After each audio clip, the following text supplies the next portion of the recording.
قیامت سے پہلے جب اس دنیا میں فحاشی عام ہو جائے گی، جہالت پھیل جائے گی، تو اللہ رب العالمین اور اللہ کے نبی علیہ والسلام نے ہمیں ایسی کون سی نشانیاں بتلائی تھی جس کی وجہ سے ہمیں یہ اندازہ ہو جائے کہ قیامت قریب ہے۔ اللہ نے تو قرآن مجید میں جا بجا مقام پر ارشاد فرمایا ہے کہ قیامت قریب ہے۔ تم اپنی زندگی میں اس کی تیاری کرو، مگر انسان کیا ہے، ہر چیز کو بھلا بیٹھتا ہے، فراموش کر بیٹھتا ہے، وہ اپنی دنیا کے اندر اتنا مگن ہو جاتا ہے اسے کسی چیز کی پرواہ نہیں ہوتی۔ تو اس میں سے چند نشانیاں میں نے آپ حضرات کے سامنے بیان کی تھی، سری سی نظر ان کے اوپر دوڑاتا ہوا پھر انشاءاللہ آگے میں تفصیلاً جو باقی بچی ان کے بارے میں گفتگو کروں گا۔ ان میں سے جو پہلی نشانی اللہ کے نبی علیہ والسلام نے بتلائی تھی وہ یہ تھی کہ جو چرواہے ہوں گے وہ بلڈنگیں بنانے میں ایک دوسرے سے مقابلہ کر رہے ہوں گے، اور آج کے دور میں آپ دیکھ لیجئے یہ نشانی کمپلیٹ ہو چکی ہے۔ دوسری نشانی یہ بتلائی کہ علم کو اٹھا لیا جائے۔ تیسری نشانی بتلائی کہ علم تو ہوگا مگر اس کے اوپر عمل نہیں کیا جائے گا۔ اس دنیا کے اندر اس علم کے اوپر عمل نہیں کیا جائے گا۔ کتاب موجود ہوگی، نبی کا فرمان موجود ہوگا، مسلمان بھی موجود ہوں گے، مگر اس علم پر عمل کرنے والا کوئی نہ ہوگا۔ اس کے بعد اس شخص نے جو اللہ کے نبی علیہ والسلام کے پاس آیا تھا، حضرت عمر بن خطاب سے روایت ہے کہ اس کے بعد اس شخص نے سوال کیا اس کے علاوہ اور کون سی نشانیاں ہیں جس سے ہمیں یہ اندازہ ہو جائے کہ قیامت قریب ہے، اور یہ جو میں نشانیاں بتلا رہا ہوں یہ قیامت کی صغرا ہیں، کبرا نہیں ہے۔ صغرا کا مطلب کیا ہوتا ہے؟ چھوٹی نشانیاں، بڑی نشانیاں نہیں ہیں۔ یہ بڑی نشانیاں تو اور بتائیں اللہ کے نبی علیہ والسلام نے، یہ وہ نشانیاں ہیں جو چھوٹی ہیں، جو کبرا نشانیوں سے پہلے کمپلیٹ ہو جائیں گی، اس کے بعد کبرا نشانیاں آئیں گی۔ تو اس کے بعد اس شخص نے اللہ کے نبی علیہ والسلام سے سوال کیا کہ اس کے بعد کون سی نشانی ہے؟ تو اللہ کے نبی علیہ والسلام نے فرمایا کہ مسلمانوں کے درمیان آپس میں دو جنگیں ہوں گی اور ان کا مقصد ایک ہی ہوگا۔ وہ جنگیں بھی ہوں گی اور دونوں کا مقصد ایک ہی ہوگا، اور یہ جنگ ہو چکی ہے۔ یہ جنگ کون سی تھی؟ جنگ صفین۔ حضرت امیر معاویہ اور حضرت علی کے درمیان جو جنگ ہوئی تھی، یہ مسلمانوں کی دو بڑی جماعتوں کے درمیان جنگ ہوئی تھی، اور ان دونوں کا مقصد ایک ہی تھا، اور یہ جنگ، یہ جو نشانی اللہ کے نبی علیہ والسلام نے بتلائی یہ کمپلیٹ ہو چکی ہے۔ یہ تو بہت پہلے ہی کمپلیٹ ہو چکی ہے۔ اس کے بعد اللہ کے نبی علیہ والسلام نے فرمایا کہ 30 کے قریب دجال آئیں گے۔ کتنے آئیں گے؟ 30 کے قریب دجال آئیں گے۔ ان کا ہر ایک کے آنے کا دعویٰ ہوگا کہ میں اللہ کا رسول ہوں، وہ نبوت کا دعویٰ کریں گے۔ تو آپ اللہ کے نبی علیہ والسلام سے لے کر مرزا غلام احمد قادیانی تک آپ سب کو دیکھ لیجئے، کتنے ایسے شخص آ چکے ہیں جنہوں نے آ کے نبوت کا دعویٰ کیا۔ حالانکہ خاتم النبیین کون ہے؟ جس کو اللہ رب العالمین نے خاتم النبیین کی مہر لگا کر بھیجا، اس کے بعد بھی اگر کوئی نبوت کا دعویٰ کرے کیا وہ سچا ہوگا؟ تو اللہ کے نبی علیہ والسلام نے بھی فرمایا انا خاتم النبیین لا نبی بعدی، میں ہی خاتم النبی جو میرے بعد کوئی نبی نہیں۔ مگر آئے نبوت کا دعویٰ کرنے والے آئے، انہوں نے دعویٰ کیا، حضرت ابو بکر کے دور میں آئے، حضرت ابو بکر نے ان کے ساتھ جنگ کی، اس کے بعد بھی آئے، اور آج دیکھیں آج کے دور تک یہ چل رہا ہے۔ آج اس چیز کو پھیلایا جا رہا ہے کہ ہمیں اللہ کا رسول بنا کر بھیجا گیا ہے۔ حالانکہ رسول کون ہے؟ خاتم النبیین کون ہے؟ جس کو اللہ رب العالمین نے بنا کر بھیجا۔ اللہ رب العالمین نے قرآن مجید میں ہی اپنے نبی کے بارے میں فرما دیا تھا کہ میں نے آپ کو خاتم النبیین، نبیوں کا آخری جو نبی ہے وہ بنا کر بھیجا۔ اس کے بعد کوئی نبی نہیں آئے گا، قیامت تک آپ کی تعلیمات چلتی رہیں گی اور آپ کی تعلیمات پر ہی عمل پیرا ہوتے رہیں گے لوگ۔ اگر اس کے علاوہ آ کر کوئی دعویٰ کرے گا وہ جھوٹا ہوگا، وہ کذاب ہوگا۔ تو اللہ کے نبی علیہ السلام نے فرمایا 30 کے قریب دجال آئیں گے، 1 2 3 نہیں، 30 کے قریب دجال آئیں گے، جو آ کر یہ دعویٰ کریں گے کہ میں اللہ کا رسول ہوں۔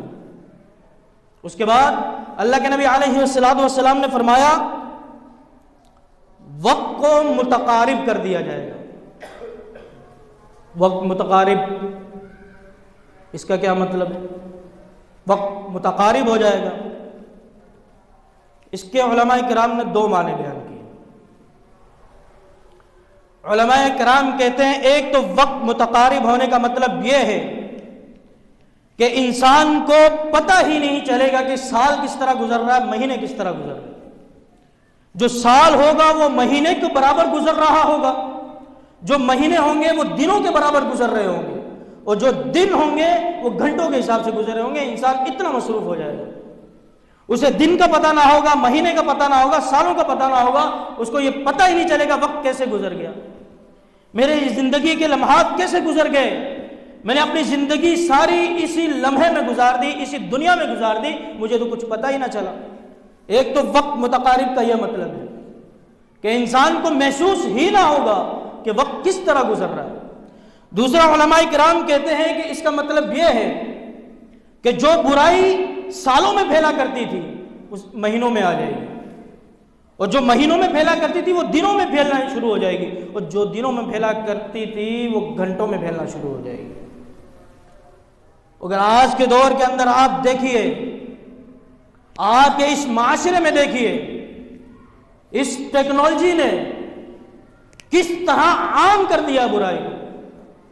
آپ انٹرنیٹ چلا کر تو دیکھیں، آپ اچھی چیز بھی کھول رہے ہوں گے، آگے کیا چیز آئے گی؟ بری چیز آ جائے گی، پروموشن کے لیے آ جائیں گے آگے۔ تو یہ کیا ہوا؟ جو اس دور کے اندر، پرانے دور کے اندر برائی کو پھیلنے کے لیے سالوں لگا کرتے تھے، ہمارے پاس تو چند منٹ لگتے ہیں اس کو پھیلنے کے لیے۔ یہاں سے ایک بٹن دبانے کی دیر ہوتی ہے، برائی پھیل جاتی ہے، لوگ اس کو ماننے لگ جاتے ہیں۔ تو یہ وقت متقارب نہیں ہوا؟ آج کے دور کے اندر آپ اس معاشرے کے اندر نظر اٹھا کر دیکھ لیجئے، دیکھیے اپنے معاشرے کو، کیا یہ وہ نشانی نہیں ہے جو کمپلیٹ ہو چکی ہے؟ ہر انسان کے پاس موبائل ہے، ہر انسان اس ٹیکنالوجی کو یوز کرنے والا ہے۔ آج کے اس معاشرے میں آپ اپنے دل پر ہاتھ رکھ کر کہیے کہ کتنا فیصد اچھا استعمال کرتے ہیں، کتنا ہم اس کے اندر قرآن کو سنتے ہیں، قرآن کا ترجمہ پڑھتے ہیں، کتنا ہم اسے اچھائی کے لیے استعمال کرتے ہیں، کتنا کرتے ہیں؟ دل کے اوپر ہاتھ رکھ کے خود ہی اندازہ لگائیے اپنا، میرے کہنے کی ضرورت نہیں ہے۔ انسان اپنا محاسبہ خود کرے کہ اس نے کیا کیا اس دنیا کے اندر۔ وقت تو متقارب ہو چکا ہے، ہم دنیا کے اندر اتنا مگن ہو چکے ہیں، نماز پڑھنے کے لیے ہمارے پاس 10 منٹ کا وقت نہیں ہوتا، فلم دیکھنے کے لیے ہم 3 گھنٹے تک بیٹھے رہتے ہیں۔ تو یہ بے حیائی نہیں پھیل رہی؟ قرآن کی یہاں پر تلاوت ہو رہی ہو، ہمیں کوئی پرواہ نہیں ہوتی، ہم باہر گانے چلا رہے ہوتے، نماز ہو رہی ہوتی ہے، باہر سے گزرنے والے گانے چلا کر جا رہے ہوتے۔ یہ سکھلایا ہمیں اسلام نے۔ تو یہ وقت متقارب نہیں ہوا؟ وقت تو متقارب ہو چکا ہے کب کا میرے بھائیوں۔ تو بس ایک ہی چیز کا انتظار کیجئے، یا تو موت آئے گی یا تو قیامت آئے گی، کیونکہ جو اللہ کے نبی علیہ السلام نے نشانیاں بتلا چکے ہیں، سب کی سب تو مکمل ہو چکی ہیں۔ میں آپ کے سامنے رکھ رہا ہوں، آپ مجھے بتلا دینا کہ اگر کوئی نہ کمپلیٹ ہوئی ہو۔ تو اس کے بعد اللہ کے نبی علیہ السلام نے فرمایا کہ وقت متقارب ہو جائے گا۔ اس کے بعد اللہ کے نبی علیہ السلام نے فرمایا شراب نوشی، زنا اور قتل عام کو عام کر دیا جائے گا۔ ان تینوں چیزوں کو عام کر دیا جائے گا۔ آج آپ اپنے معاشرے میں، اس دنیا میں، اس دور میں، 21ویں صدی میں آپ نظر دوڑا لیجیے، دیکھیے کیا زنا عام نہیں ہو چکا؟ شراب نوشی عام نہیں ہو چکی؟ قتل عام نہیں ہو چکا؟ اور قتل عام میں سب سے زیادہ نقصان ہونے والا مسلمانوں کا ہے۔ فلسطین کو اٹھا کر دیکھ لیجئے، عراق کو اٹھا کر دیکھ لیجئے، کتنے ہی ایسے مسلمان ممالک ہیں جن کے اوپر قتل عام کر دیا گیا۔ کیا ہمارے اندر اتنی ہمت ہوئی کہ ہم آواز اٹھا سکیں؟ تو قتل عام تو عام ہو گیا۔ شراب نوشی آج کے دور میں عام نہیں ہوئی،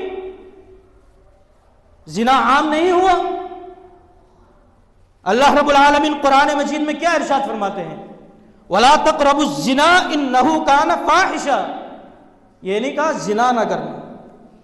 اللہ رب العالمین نے قرآن مجید میں یہ نہیں کہا کہ زنا نہ کرنا، بلکہ اللہ رب العالمین نے قرآن مجید میں یہ فرمایا وَلَا تَقْرَبُوا الزِّنَا، زنا کے قریب ہی مت جانا۔ زنا والے جو کام ہیں ان کے قریب ہی مت جانا۔ زنا نہ کرنا کا مطلب یعنی کا کہ قریب ہی مت جانا۔ اگر تم وہ اسباب کی طرف جاؤ گے ہی نہیں تم زنا کر ہی نہیں سکتے۔ وہ زنا صرف یہ نہیں کہ ایک عورت اور ایک مرد کا ملاپ ہو، کیا آپس میں وہ ہم مستری کریں پھر زنا ہوگا؟ آج زنا اللہ کے نبی علیہ والسلام نے کان کا بھی کہا ہے، آنکھ کا بھی کہا ہے، ہاتھ کا بھی کہا ہے، پاؤں کا بھی کہا ہے کہ ان سے بھی بچنا ہے۔ جب تک تم ان 4 چیزوں سے نہیں بچ سکتے تم اصلی زنا سے نہیں بچ سکتے، کیونکہ یہی وہ سبب ہے جو زنا کی طرف لے جانے والے ہیں۔ کان، آنکھ، ہاتھ اور پاؤں۔ کان کا زنا کیا ہے کہ فحش کلام نہ سنو، بے حیائی والی گفتگو نہ سنو۔ یا آج کے دور کے اندر جو بے حیائی والی چیزیں چل رہی ہیں ان کے اوپر توجہ نہ دو، ان کو ہینڈ فری لگا کر کانوں سے نہ سنو۔ اور دوسرا کہا آنکھ کا زنا یہ ہے کہ تم فحش چیزیں نہ دیکھو، اس سے کوئی برائی والی چیز نہ دیکھو۔ ہاتھ کا بھی یہی ہے کہ اس طرح کا عمل نہ کرو۔ پاؤں اس کے لیے یہ کہا گیا کہ اس طرح چل کے نہ جانا، پھر تمہاری بچت ہوگی۔ اگر تم نے اپنی ان 4 چیزوں کو بچا لیا پھر تم اصلی زنا سے بچ سکتے ہو۔ اگر تم نے انہیں ہی دعوت دے دی زنا کی تو تم اصلی زنا کی طرف دوڑتے ہوئے چلے جاؤ، تم نہیں بچ سکتے پھر زنا سے۔ تو اس وجہ سے آپ خود اپنے معاشرے کے اندر نظر دوڑائیے۔ جو کہ اللہ کے نبی علیہ والسلام نے فرمایا کہ زنا کا عام ہونا، شراب نوشی کا عام ہونا اور قتل عام کا عام ہونا، یہ پھیلا دیا جائے گا اس معاشرے میں۔ اس کے بعد اللہ کے نبی علیہ والسلام نے فرمایا عورتوں کا کثرت سے ہونا۔ قیامت کی نشانیوں میں سے ایک نشانی یہ بھی ہے کہ عورت کی تعداد کو مرد کی تعداد سے بڑھا دیا جائے گا۔ حضرت ابو موسیٰ اشعری روایت کرتے ہیں، وہ بیان کرتے ہیں کہ اللہ کے نبی علیہ والسلام نے فرمایا کہ ایک وقت ایسا آئے گا کہ جب عورت کی تعداد کو مرد کی تعداد سے بڑھا دیا جائے گا، یہاں تک کہ 40 عورتوں کے لیے ایک مرد کافی ہوگا۔ مثلا عورتوں کی تعداد اتنی کر دی جائے گی کہ ان 40 عورتوں کے لیے ایک مرد گنا جائے گا۔ مثلا عورتوں کی تعداد اتنی ہوگی کہ 40 عورتوں کو گنا پھر ایک مرد کو گنا جائے گا، کہ اتنی تعداد بڑھا دی جائے گی۔ جب عورتوں کی اتنی تعداد بڑھا دی جائے گی تو بے حیائی کو عام کر دیا جائے گا۔ تو آج کے دور میں آپ خود دیکھ لیجئے کہ یہ نشانی مکمل ہوئی ہے کہ نہیں۔ اس کے بعد اللہ کے نبی علیہ والسلام نے فرمایا کہ امانت داری کا خاتمہ کر دیا جائے گا۔ انسان کے دل میں جو ایمانداری ہوگی نا، اس کا خاتمہ کر دیا جائے گا۔ حضرت حذیفہ بن یمان بیان کرتے ہیں، کہتے ہیں میں نے اللہ کے نبی علیہ السلام سے سنا کہ اللہ کے نبی علیہ السلام نے فرمایا کہ ایک وقت ایسا آئے گا کہ جب ایک شخص کے دل میں تھوڑی سی ایمانداری موجود ہوگی، وہ رات کو سوئے گا، جب صبح اٹھے گا تو ذرہ برابر باقی رہے گی، وہ پھر گھومے گا پھرے گا پھر سوئے گا تو اس کے دل میں جو ذرہ برابر بھی ایمانداری ہوگی وہ ختم کر دی جائے گی۔ کس طرح ختم کر دی جائے گی؟ مثال بیان کرتے ہوئے انہوں نے کہا جیسے ایک کوئلہ ہو گرم، اس کے اوپر انسان پاؤں رکھتا ہے، پاؤں رکھے گا تو کیا بن جائے گا؟ چھالا بن جائے گا نا۔ جب چھالا بنے گا تو وہ جب چھالے سے پانی نکل جائے گا، جب وہ چھالا صحیح ہو جائے گا تو کیا ہو جائے گا؟ سخت ہو جائے گا۔ جب وہ سخت ہوگا تو اس کے اندر کیا ہوگا؟ اس کے اندر کچھ نہیں ہوگا، وہ خالی ہوگا، صرف ماس ہوگا اور کچھ نہیں ہوگا، کیونکہ جب شروع میں وہ آگ کے نیچے تھا تو اس کے اندر پانی تھا، جب پانی نکل گیا وہ صحیح ہو گیا تو وہ سخت ہو گیا، جب سخت ہو گیا تو اس کے اندر دیکھا گیا کیا ہے؟ کچھ نہیں ہے۔ اسی طرح ہی انسان کے دل سے ایمانداری کو ختم کر دیا جائے گا، پھر انسان یہ کہا کرے گا کہ فلاں شخص کو میں نے دیکھا تھا کہ وہ ایماندار شخص تھا، فلاں قبیلے میں، فلاں فیکٹری میں، فلاں جگہ پر، فلاں دفتر میں نے ایک ایسا شخص دیکھا جو ایماندار تھا، جب میں اس کے پاس کام کروانے کے لیے گیا اس نے مجھ سے آگے سے کوئی ہدیہ نہیں مانگا، تحفہ نہیں مانگا، بلکہ میرا کام جو جائز تھا وہ کر کے دیا۔ تو آج اپنے دور میں اپنے اس معاشرے میں اٹھا کر دیکھ لیجئے ایمانداری کا خاتمہ ہوا ہے کہ نہیں؟ ہو چکا ہے۔ اور چھوٹے سے چھوٹے دفتر سے لے کے بڑے سے بڑے دفتر تک چلے جائیں، سرکاری دفتر میں چلے جائیں، کسی بھی فیلڈ میں چلے جائیں، آپ کو ہر چیز کے اندر بے ایمانی نظر آئے گی۔ کوئی بھی ایسا شخص بہت کم و بیش جو حدیث کے اندر بیان کیا گیا یہی کہیں گے لوگ فلاں شخص میں دیکھا تھا ایماندار ہے، اسی طرح کے ملیں گے، ورنہ اکثر کی تعداد یہی ہوگی۔ آپ اپنا کام کرانے کے لیے جائے تو صحیح سرکاری دفتر کے اندر جائے ایک دفعہ، آپ کو معلوم ہو جائے گا کتنی ایمانداری ملتی ہے۔ اب چکر لگا لگا کے تھک جائیں گے اگر آپ نے آگے سے کوئی چیز نہ دی، کوئی تحفہ نہ دیا، کوئی ہدیہ نہ دیا، آپ کا کام جلدی نہیں ہوگا۔ تو غریبوں کے حقوں کو چھینا جائے گا، کس کی وجہ سے؟ اپنی بے ایمانی کی وجہ سے۔ ان کی زمینوں پر قبضہ کر لیا جائے گا، ان کے ساتھ ناانصافی کی جائے گی، ان کے حق کو چھین لیا جائے گا، کس کی وجہ سے؟ ایمانداری ختم ہونے کی وجہ سے۔ تو آج اپنے معاشرے میں دیکھیے کہ ہمارے اندر ایمانداری ختم ہو چکی ہے کہ نہیں؟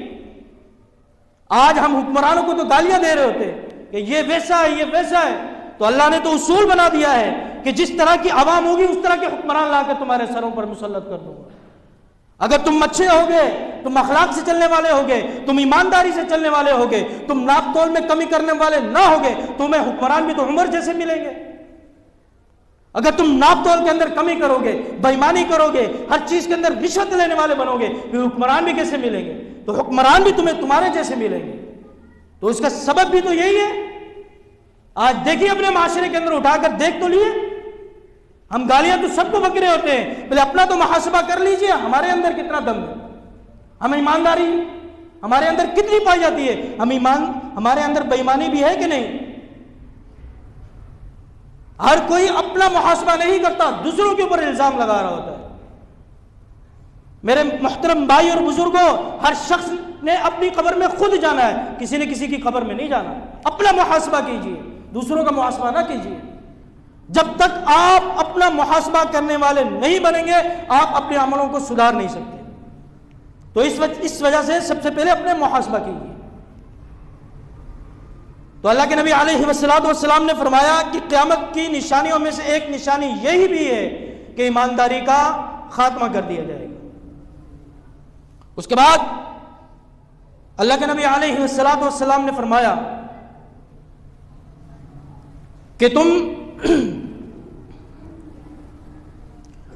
یہود و نصارہ کی تابع ہو جاؤ، ان کی پیروی کیا کرو۔ حضرت ابو سعید خدری سے روایت ہے، وہ بیان کرتے ہیں کہ اللہ کے نبی علیہ السلام نے فرمایا کہ مسلمان پہلے امتوں کی جو فعل ہیں ان کے برابر چلنا شروع ہوں گے. جس طرح ایک قدم دوسرے قدم کے پیچھے چلتا ہے، اس طرح مسلمان بھی ان کے عمل کے پیچھے چلنا شروع ہو جائے گا. تو حضرت ابو سعید خدری نے اللہ کے رسول صلی اللہ علیہ وسلم سے پوچھا کہ اللہ کے رسول ذرا یہ تو بتلائیے کیا وہ یہود و نصارہ ہوں گے؟ تو اللہ کے نبی علیہ السلام نے فرمایا اس کے علاوہ اور کون ہو سکتا ہے؟ بالکل تم اسی کی نقش قدم پر چلو گے. آج اپنے معاشرے کو اٹھائیے، دیکھیے کہ ہم یہود و نصارہ کے نقش قدم پر نہیں چل رہے. یہود و نصارہ کے اندر ایک برائی یہ پائی جاتی تھی کہ ان کے اوپر اللہ نے کتاب کو نازل کیا مگر انہوں نے عمل کرنا چھوڑ دیا. انہوں نے اس کتاب کو پڑھتے تو تھے مگر عمل کرنا چھوڑ دیا. آج آپ اپنے معاشرے میں دیکھیے، آپ کے اندر یہ برائی نہیں پائی جاتی؟ پڑھتے تو سب ہیں. کون سا ایسا شخص یہاں پر موجود ہوگا جو یہ کہے گا میں قرآن نہیں پڑھتا؟ کوئی ایسا شخص؟ کوئی نہیں. سب سے پوچھا جائے گا، سب یہی کہیں گے ہم قرآن پڑھتے ہیں. اب ان سے آگے سوال کیا کہ ٹھیک ہے تم قرآن تو پڑھتے ہو، قرآن کے اوپر کتنا عمل کرتے ہو یہ بتلا دو. نبی کا فرمان تم نے سنا، پڑھا، دیکھا، ہر چیز کی، تو نبی کے فرمان کے اوپر کتنا عمل کرتے ہو یہ بتلا دو. تو یہود و نصارہ کے اندر بھی تو ایک یہ بھی برائی تھی کہ ان کے نبی کی طرف کتابوں کو نازل کیا گیا مگر انہوں نے اپنی کتابوں کو چھوڑ دیا. انہوں نے اس کے اندر تحریف کرنا شروع کر دی، انہوں نے اس کے اوپر عمل کرنا چھوڑ دیا. اس کتاب سے انہوں نے یہ مقصد نکالنا شروع کر دیا، غریبوں کو تو سزائیں دی جاتی تھی، امیروں کو سزاؤں سے بری ذمہ قرار دے دیا. آج اپنے معاشرے میں دیکھیے، امیروں کے لیے کوئی قانون نہیں، غریبوں کے لیے سب قانون ہے. امیروں کو کوئی سزا دینے والا نہیں، غریب کو اگر چوری بھی کرے گا پکڑا جائے گا تو جیل میں ڈال دیا جائے گا. پھر ہم کہتے ہیں کہ ہماری معیشت کی تباہی کا سبب کیا ہے؟ اور میرے محترم بھائیوں، اللہ رب العالمین نے قرآن مجید میں کہہ دیا وَمَنْ أَعْرَضَ عَنْ ذِكْرِي فَإِنَّ لَهُ مَعِيشَةً ضَنْكًا. اگر تم میرے ذکر سے غافل ہو جاؤ گے، میرا ذکر نہیں کرو گے، مجھے یاد نہیں کرو گے، تو میں تمہارے اوپر تو معیشت کو سب سے پہلے تنگ کروں گا. جو سب سے پہلے تم چیز اپنے اندر دیکھے ہوگے یہی ہوگی، تمہارے اندر معیشت کو تنگ کر دیا جائے گا. تو آج دیکھیے ان کے اندر جو جو برائیاں پائی جاتی ہیں آج ہمارے اندر کنورٹ ہونا شروع ہوگی. اللہ رب العالمین نے جتنے بھی اسباب قرآن مجید میں یہودوں کی ضلالت کے بتلائے تھے آج سارے مسلمانوں کے اندر پائے جاتے ہیں. یہ افسوس کا مقام نہیں، کتاب تو ہم پر نازل ہوئی، ہدایت کے لیے تو ہمارے نازل ہوئی، مگر اس سے فائدہ دوسرے اٹھا رہے، ہم تو اس کو صرف برکت کے لیے استعمال کر رہے، ہم نے اس سے فائدہ نہیں اٹھانا. تو اسی وجہ سے تو علامہ اقبال نے کہا تھا وضع میں تو ہو تم نصارہ، وضع میں تو تم ہو نصارہ اور تمدن میں ہنود، وضع میں تو تم ہو نصارہ اور تمدن میں ہنود، جنہیں دیکھ کر شرمائے بھی یہود. یہ وہ مسلمان ہیں جنہیں دیکھ کر شرمائے بھی یہود. اور آج کے مسلمانوں کو دیکھ کر یہود بھی شرماتے کہ یہ مسلمان ہیں، یہ مسلمان ہیں. کس کے ہیں مسلمان؟ نام کے مسلمان ہیں صرف. تو میرا محترم بھائی اور بزرگوں، آگے چلتے ہیں. آخری نشانی کا تذکرہ کروں گا، ٹائم کی قلت ہے. اس کے بعد اللہ کے نبی علیہ السلام نے فرمایا کہ قیامت کی جو صغرا نشانیوں میں سے ایک نشانی یہ بھی ہے کہ اسلام کا مٹنا شروع ہو جائے گا اور قرآن کا غائب ہونا شروع ہو جائے گا. تو حضرت حذیفہ بن یمان بیان کرتے ہیں، کہا میں نے اللہ کے نبی علیہ السلام سے پوچھا کہ اللہ کے نبی علیہ السلام ذرا یہ بتلائیے کہ اسلام کس طرح مٹے گا. ہمیں تو بھی تو معلوم ہو کہ اسلام کس طرح مٹے گا، قرآن موجود ہے، حدیث موجود ہے، پھر بھی اسلام مٹنا شروع ہو جائے گا. تو اللہ کے نبی علیہ السلام نے فرمایا اسلام کے مٹنے کا مقصد یہ ہے کہ مسلمانوں کو یہ تک معلوم نہ ہوگا کہ نماز کیا ہے، نماز کس طرح پڑھی جاتی ہے، روزہ کیا ہے، کہ روزے کے حقوق کیا ہیں، روزے کے اندر کس کس چیز کا خیال رکھا جاتا ہے، مسلمانوں کو اس چیز کی پرواہ نہیں ہوگی۔ یہاں تک کہ لوگ یہ کہا کریں گے کہ میں نے اپنے باپ دادا سے یہ سنا تھا کہ وہ یہ کلمہ پڑھا کرتے تھے، لا الہ الا اللہ محمد الرسول اللہ، میں نے ان سے سنا تھا، مجھے تو اس چیز کا علم نہیں ہے کہ یہ کہاں پہ ہے۔ تو اسلام کا مٹنا یہ ہوگا۔ تو علماء کرام کہتے ہیں کہ یہ جو نشانی ہے یہ اس دور میں مکمل نہیں ہوئی، اس کا آنا بھی باقی ہے۔ یہ قسمت آگے گی، یہ حضرت عیسیٰ علیہ والسلام کی وفات کے بعد یہ نشانی مسلمانوں کے اوپر آئے گی۔